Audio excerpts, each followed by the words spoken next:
Friends, ಬಿಂದು ಕೇಸರಿ ನಂದನ ವ್ಲಾಗ್ಸ್ಗೆ ತಮ್ಮೆಲ್ಲರಿಗೂ ಮತ್ತೊಮ್ಮೆ ಸ್ವಾಗತ. ಆಲ್ಮೋಸ್ಟ್ ಇವಾಗ 4:15 ಆಗ್ತಾ ಇದೆ. ಸೊ ನಾನು ಆ್ಯಕ್ಚುಲಿ ಅಷ್ಟು ಬೇಗ ನಾನು ಎದ್ದೊಳೋದಿಲ್ಲ. ಒಂದು 5:15 ಲಾಸ್ಟ್ ಅಂದರೆ 5:30 ಒಳಗೆ ಎದ್ದೊಳ್ತೀನಿ. ಇಷ್ಟು ಬೇಗ ಯಾವಾಗಲೂ ಎದ್ದಳಲ್ಲ. ಬಟ್ ಏನಕ್ಕೆ ಎದ್ದಿದ್ದೀನಿ ಅಂತ ಹೇಳಿದ್ರೆ, ನಾಳೆಯಿಂದ ಧನುರ್ಮಾಸ ಸ್ಟಾರ್ಟ್ ಆಗ್ತಾ ಇದೆ ಅಲ್ವಾ, ಹಾಗಾಗಿ ಸ್ವಲ್ಪ ಅಭ್ಯಾಸ ಮಾಡ್ಕೊಳ್ಳೋಣ ಅಂತೇಳಿ ಎದ್ದೊಳ್ತಾ ಇದ್ದೀನಿ.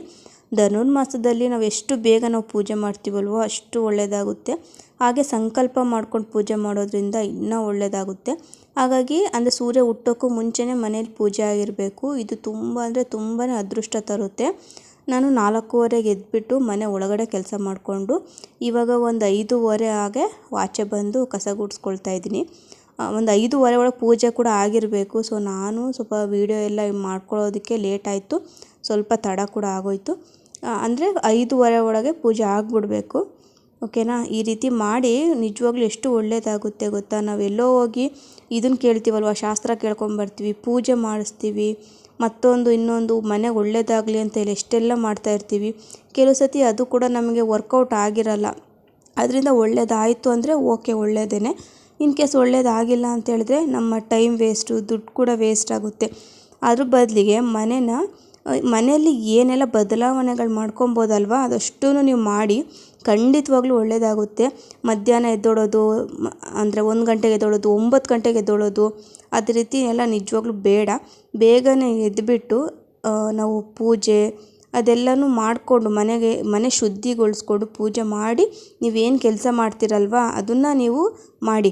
ಒಂದು ಕೈಯಲ್ಲಿ ದುಡಿದ್ರೂ ಸಾಕು, ಖಂಡಿತವಾಗ್ಲೂ ಮುಂದೆ ಬರ್ತೀವಿ. ನಾವು ಮನೆ ಒಳಗೆ ದರಿದ್ರನ ಇಟ್ಕೊಂಡು ನಾವು ಎಷ್ಟೇ ದುಡಿದ್ರೂ ಕೂಡ ನಿಜವಾಗ್ಲೂ ಅದು ಕೈ ಕೂಡ ಹತ್ತೋಲ್ಲ.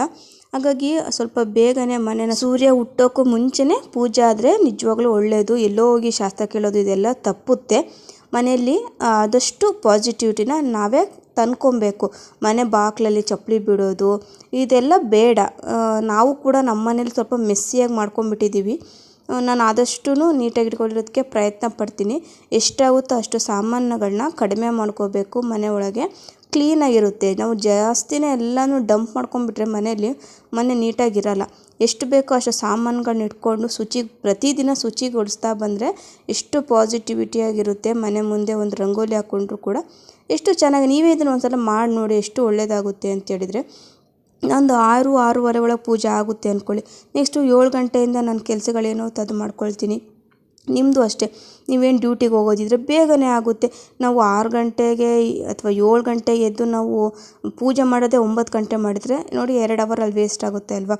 ಹಾಗೆ ಅಟ್ಲೀಸ್ಟ್ ಬೇಗ ಅಂದರೆ ನಾವು 4:15ಗೆ ಬೇಡ, ಅಟ್ಲೀಸ್ಟ್ ಅಂದರೆ 5:15 ನಾವು ಎದ್ದೊಳ್ಬೇಕು. ಆರೋಗ್ಯ ಕೂಡ ಒಳ್ಳೆಯದು. ನಮಗೆ ಯಾವುದೇ ರೀತಿ ಕಾಯಿಲೆಗಳು ಬರಲ್ಲ. ಅಂದರೆ ನಮ್ಮ ಅಜ್ಜಿಯವ್ರು ಹೇಳೋರು, ಬೇಗ ಎದ್ದರೆ ಸೂರ್ಯ ಹುಟ್ಟೋಕ್ಕೂ ಮುಂಚೆ ಎದ್ದು ಪೂಜೆ ಪುನಸ್ಕಾರ ಮಾಡಿ ನಾವು ದುಡಿದ್ರೆ ಯಾವುದೇ ರೀತಿ ಹೊಟ್ಟೆಗೆ ಹಾಗೆ ಬಟ್ಟೆಗೆ ಯಾವತ್ತೂ ನಮಗೆ ಮೋಸ ಮಾಡಲ್ವಂತೆ ದೇವರು. ಯಾವಾಗಲೂ ಅದಕ್ಕಿದ್ದೇ ಇರುತ್ತಂದರೆ. ಅಂದರೆ ಬಟ್ಟೆ ಅಂತ ಹೇಳಿದ್ರೆ ಬೀರು ತುಂಬ ಕಬೋರ್ಡ್ ತುಂಬ ಬಟ್ಟೆ ಅಂತ ನಾನು ಹೇಳ್ತಾ ಇಲ್ಲ. ಹಾಕ್ಕೊಳ್ಳೋದಕ್ಕೆ ಒಂದು 5ರಿಂದ 6 ಜೊತೆ ಬಟ್ಟೆ, ಆ ಥರ. ಊಟ ಅಂದರೆ ಲಕ್ಸುರಿ ಊಟ ಅಲ್ಲ, ಮುದ್ದೆ, ಅನ್ನ, ಸಾರು, ಚಪಾತಿ, ರೊಟ್ಟಿ, ಈ ರೀತಿ ಒಂದು ಅಡುಗೆಗೆ ಹಾಗೆ ಈ ರೀತಿ ಒಂದು ಬಟ್ಟೆಗಳಿಗೆ ಯಾವುದೇ ರೀತಿ ನಮಗೆ ದರಿದ್ರಗಳು ಅಂಟ್ಕೊಳಲ್ಲ. ಏನೇ ಇರಲಿ ಬಿಡಲಿ ಹೊಟ್ಟೆಗೆ ಬಟ್ಟೆಗೆ ಮೋಸ ಆಗಲ್ವಂತೆ. ನೋಡಿ ಎಷ್ಟು ಬೇಗ ನಾವು ಎದ್ದು ಪೂಜೆ ಪುನಸ್ಕಾರ ಮಾಡ್ಕೊಂಡು ನಾವು ದುಡಿತೀವಲ್ವ, ಅಂಥವ್ರಿಗೆ ಹೊಟ್ಟೆಗೆ ಬಟ್ಟೆಗೆ ಯಾವುದಕ್ಕೂ ಕಡಿಮೆ ಇರೋಲ್ವಂತೆ. ಇದನ್ನು ಬೇಕಾದರೆ ನೀವು ಒಂದು 2ರಿಂದ 3 ವರ್ಷ ಮಾಡಿ ನೋಡಿ, ನಿಮ್ಮ ಮನೇಲಿ ನೀವೇ ಚೇಂಜಸ್ ನೋಡ್ತೀರಾ. ಕೆಲವ್ರಿಗೆ ಡೈಲಿ ಪೂಜೆ ಮಾಡೋದಕ್ಕಾಗಿರಲ್ಲ, 365 ದಿನಗಳು ಕೂಡ ಪೂಜೆ ಮಾಡಲಿಕ್ಕೆ ಆಗೋದಿಲ್ಲ ಬೆಳಗಿನ ಜಾವ. ಹಾಗಾಗಿ ಅಂಥವರು ನೀವು ಧನುರ್ಮಾಸದಲ್ಲಿ ಪೂಜೆ ಮಾಡೋದ್ರಿಂದ ತುಂಬಾ ಒಳ್ಳೆಯ ಲಾಭಗಳಿದೆ. ಮಾಡೋಕ್ಕೂ ಮೊದಲನೇ ದಿನ ನೀವು ಸಂಕಲ್ಪ ಮಾಡ್ಕೊಳ್ಳಿ. ಸಂಕಲ್ಪ ಮಾಡಿಕೊಂಡು ನೀವು ಪೂಜೆ ಸ್ಟಾರ್ಟ್ ಮಾಡಿ.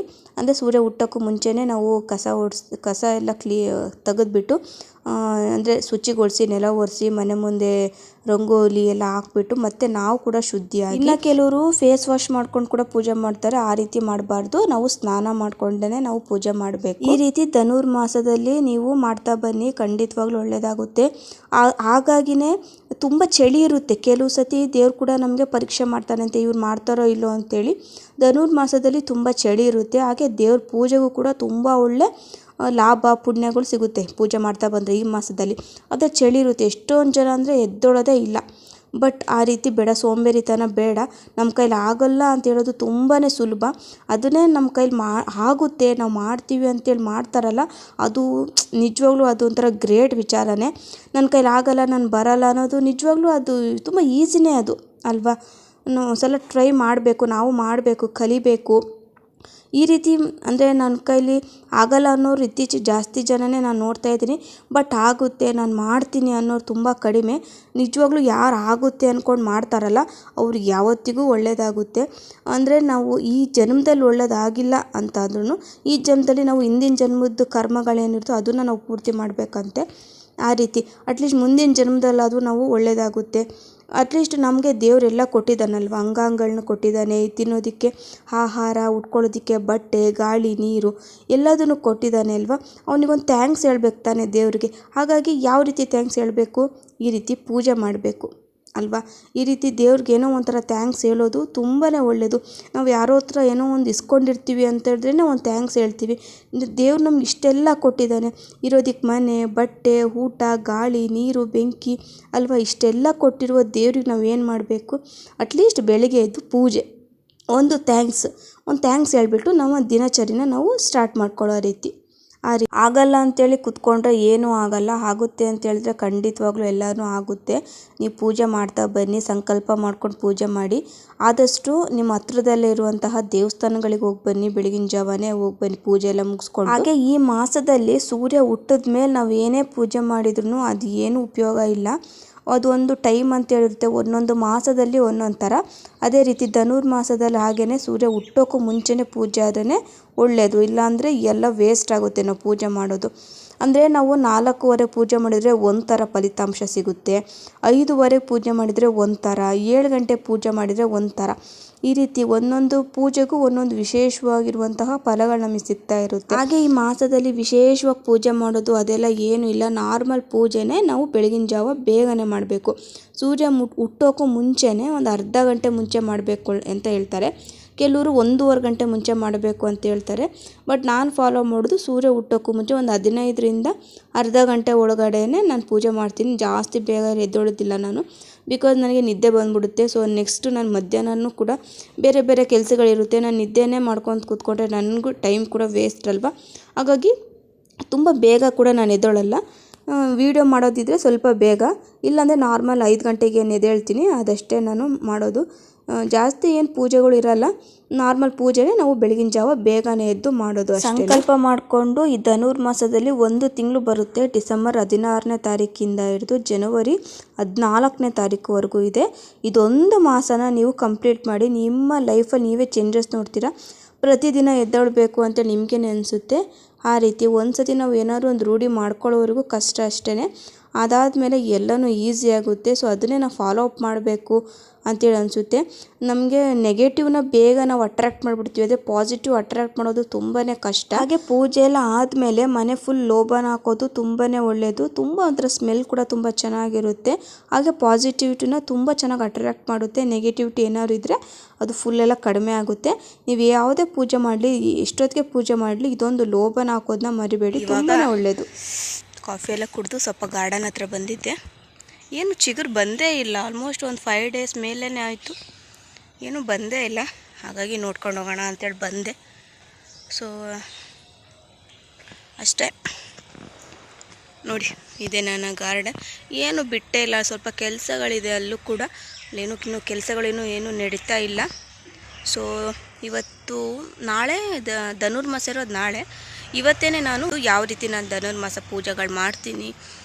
ಇವಾಗ ಸ್ವಲ್ಪ ಲೇಟ್ ಕೂಡ ಆಗೋಯಿತು. ಏನಕ್ಕಂತೇಳಿದರೆ ನಾನು ಸ್ವಲ್ಪ ವೀಡಿಯೋಗಳು ಅದು ಇದು ಮಾಡಿಕೊಂಡು ಲೇಟ್ ಮಾಡಿಕೊಂಡೆ, ಹಾಗಾಗಿ ಸ್ವಲ್ಪ ಲೇಟ್ ಆಯ್ತು ಇವತ್ತು. ಸೊ ಆಲ್ಮೋಸ್ಟ್ ಸೂರ್ಯ ಹುಟ್ಟೋಕ್ಕೂ ಮುಂಚೆ ಅಂದರೆ ಒಂದು 1/2 hour 15 minutes ಆದರೂ ಬೇಗ ಮಾಡಬೇಕು. ಓಕೆನಾ, ನೀವು ಕೂಡ ಮಾಡಿ, ಒಳ್ಳೆಯದಾಗುತ್ತೆ. ನೀವೇನಾದರೂ ಒಂದು ಸಂಕಲ್ಪ ಮಾಡ್ಕೊಂಡು ಮಾಡೋದ್ರಿಂದ ಇನ್ನೂ ಜಾಸ್ತಿನೇ ಬೆನಿಫಿಟ್ ಇದೆ ಅದರಲ್ಲಿ. ಓಕೆನಾ, ನೀವು ಮಾಡಿ ನೋಡೋಣ. ಆಲ್ಮೋಸ್ಟ್ ಮಾರ್ನಿಂಗ್ ಪೂಜೆಗಳು ಇದ್ದೇ ಇರುತ್ತಲ್ವ. ಸೊ ಆದಷ್ಟು ನನ್ನ ರೂಟೀನ್ ಹಾಕೋದಕ್ಕೆ ಟ್ರೈ ಮಾಡ್ತೀನಿ. ಸೊ ನಿಮ್ಮೆಲ್ಲರಿಗೂ ಈ ವ್ಲಾಗ್ ಇಷ್ಟ ಆಗಿದೆ ಅಂತೇಳಿ ಅಂದ್ಕೊಳ್ತೀನಿ. ಇಷ್ಟ ಆದರೆ ಗೊತ್ತಾ, ಲೈಕ್ ಮಾಡಿ, ಶೇರ್ ಮಾಡಿ, ಕಮೆಂಟ್ ಮಾಡಿ. ಆದಷ್ಟು ಬೇಗ ಮುಂದಿನ ವ್ಲಾಗಲ್ಲಿ ಸಿಗ್ತೀನಿ. ಅಲ್ಲಿವರೆಗೂ ಟೇಕ್ ಕೇರ್, ಬಾಯ್. ನೀ ಹೋಗೋ ಹಾಗಿಲ್ಲ ಈ ಕಣ್ಣ ಮಾರೆಗೆ ನೆನಪಿನ